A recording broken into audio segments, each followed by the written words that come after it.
what I would say is perhaps there have been people who have tried to examine ritual behaviours. Some of the earliest scholars of ritual were a scholar named Arnold van Gennep and another scholar named Victor Turner.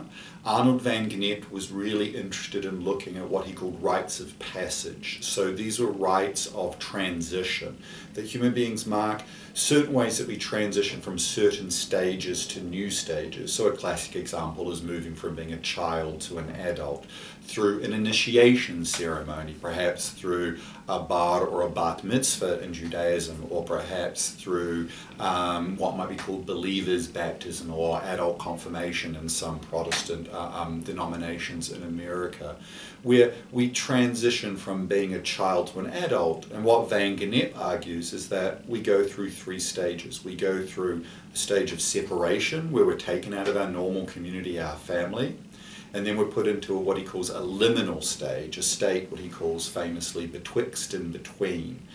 And Victor Turner, who builds on Van Gennep, calls this stage a stage of communitas, in which the people in this in-between stage have a new identity and get to learn what the third stage is, what their expectations are, whether they're going to become an adult, or whether they're going to be integrated back into society as a married couple, or whether they're going to come back into society being a widow.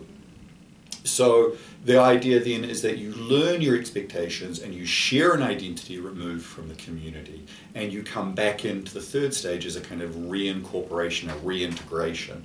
And we can see that. We can see, of course, classic rites of passage, as I said, in birth, in puberty, in adulthood, marriage, baptism or bar or bat mitzvahs. We can see funerals as a kind of rite of passage for the community, in which basically you transfer the dead person through the ritual is put into a liminal stage and then goes on to another stage, and the community that's left behind reintegrates themselves. But we can also see rites of passage, say, in our daily lives in the university, right? We have rites of passage where we have graduation ceremonies, and we have commencement. We have kind of rites of passage where you go from high school to university and you get your degrees and you have to get certain credits in a major. And there's certain things you have to do, certain hurdles you have to jump in. So we're constantly, in some sense, in these transitional stages, trying to earn qualifications or being perceived in certain ways. And we mark this. We mark it, as I said, with graduations or religious ceremonies.